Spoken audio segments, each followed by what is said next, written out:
இப்படி ராதையினுடைய பரத்துவம் வர்ணிக்கிறாரு. இவர் யாரு அப்படின்னா கிருஷ்ணனுடைய கையில உள்ள குழலே அவதாரம் பண்ணியிருக்கு. தன்னை வச்சுருந்த கிருஷ்ணனை ஸ்தோத்திரம் பண்ணல, ராதைய ஸ்தோத்திரம் பண்ண.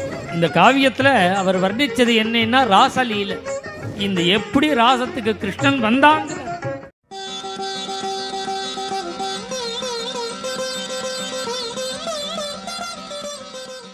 ஹிதஹரி வம்சருங்கிற ஒரு பக்தர் கிருஷ்ணனை தூக்கி ஓரமா வச்சுட்டார். ராதைக்கு முக்கியத்துவம் கொடுத்து ஒரு கிரந்தம் பண்றார். அதுக்கு ராதாசுதாநிதினு பேர். முழுக்க முழுக்க ராதையினுடைய பரத்துவம். இப்படி ராதையினுடைய பரத்துவம் வர்ணிக்கிறாரு. இவர் யாரு அப்படின்னா கிருஷ்ணனுடைய கையில உள்ள குழலே அவதாரம் பண்ணியிருக்கு.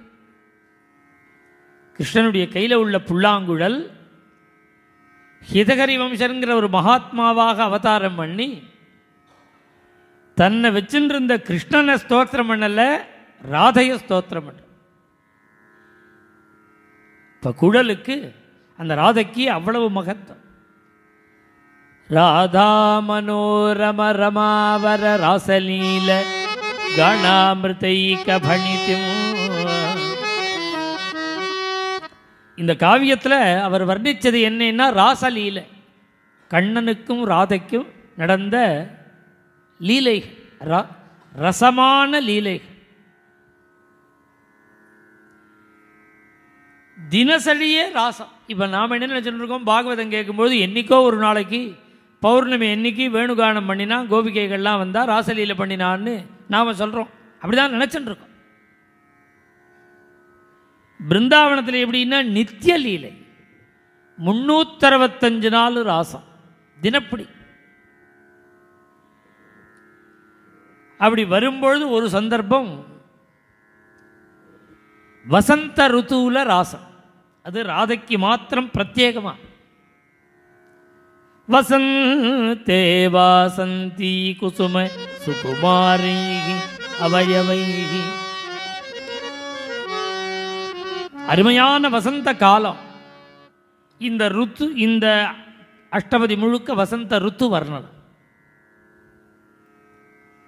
ராதையும் அலங்காரம் பண்ணிட்டா, கிருஷ்ணனும் அலங்காரம் பண்ணிட்டா ராசத்துக்கு. ராசம்ங்கிறது என்ன? பாடிண்டே நர்த்தனம் பண்ணணும், அதான் ராசம். பாட்டும் நர்த்தனமும் சேர்ந்தது. டான்ஸுன்னு சொன்னாலே அதுக்கு ஒரு அலங்காரம் இருக்கு.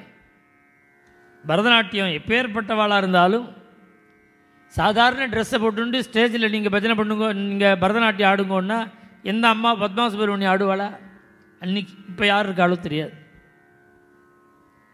இன்றைக்கி யார் பரதநாட்டியத்தில் ரொம்ப ஒஸ்தியாக இருக்காளோ அவள். நீங்கள் சாதாரணமாக ஆற்றுல போட்டுக்கிற மாதிரியே புடவை கட்டிண்டோ ட்ரெஸ்ஸை போட்டுண்டோ ஆடுங்கோன்னு சொன்னால் ஆடுவாளோ? பரதநாட்டியம்னா அதுக்கு ஒன்று என்னன்னா நல்ல புடவை வாங்கி கிழித்து தைக்கணும், அதை தாறுமாறாக கிழிக்கணும்.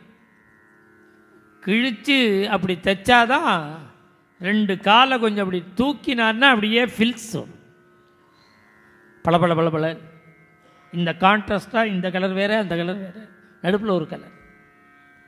அப்புறம் கழுத்தில் ஹாரம், கைக்கெல்லாம் கங்கணம், தோல் வலை, அப்புறம் பின்னலில் ஜாயிண்ட் எல்லாம் அடித்து பிரம்மாண்டமாக போட்டு அதை டைட் பண்ணி இங்கே முடிச்சு போட்டு விட்டு அதுவும் ஓரளவு தான் அசைக்கலாம் பின்னல். அப்புறம் காதில் ஜிமிக்கி குண்டலம், இதெல்லாம் என்னென்ன ராசம். டான்ஸுன்னா இதெல்லாம் வேணும். இதெல்லாம் இல்லாட்டா சோபிக்காது. அது பஜனைன்னு வரும். பஜனைக்கு கைலியை கட்டின்ட்டு ஒரு முண்டாவணியில் போட்டுண்டு கமலா வல்லப கோவி நல்லா இருக்குமா? அது கைலி முண்டாபணியன் ஒரு காட்சி துண்டு கமலா வல்லபன்னா நல்லா இருக்குமோ? பஜனைன்னு சொன்னால் சந்தி பண்ணுறானோ உடனடியாக பளிச்சுன்னு கோபி விபூதியை போட்டுடணும், துளசி மாலையை போட்டுக்கணும், பஞ்சகச்சம் கட்டிக்கணும், நெருவிச்சாக இருக்கணும். அந்த கரை இந்த பட்டையாக இருந்து மேலே டைட்டாக இன்னொன்று ஒன்று, அதுக்கு மேலே ஒரு நாமவஸ்திரத்தை போட்டுண்டு இப்படிலாம் 2-3 பொட்டு நெத்தியில் இட்டுண்டு 4-5 மாலையை போட்டுண்டு கமலா வல்லபன்னா தான் ரசிக்கிறது. அதுக்கு ஒரு வேஷபூஷணம் இருக்குது. ராசம்னா அதுக்கு ஒரு வேஷபூஷணம். அதனால தான் பட்டத்திரி நாராயணியத்தில் ராசக்கிரீடா வர்ணனத்தில் கேசபாச திருத்த பிஞ்சிகா விததி சஞ்சரன் மகர குண்டலம்னு இந்த எப்படி ராசத்துக்கு கிருஷ்ணன் வந்தாங்கிறார். மேலும் இது போன்ற சிறப்பான நிகழ்ச்சிகளை காண இப்போவே லைக் பண்ணுங்க, ஷேர் பண்ணுங்க, மறக்காம சப்ஸ்கிரைப் பண்ணுங்க.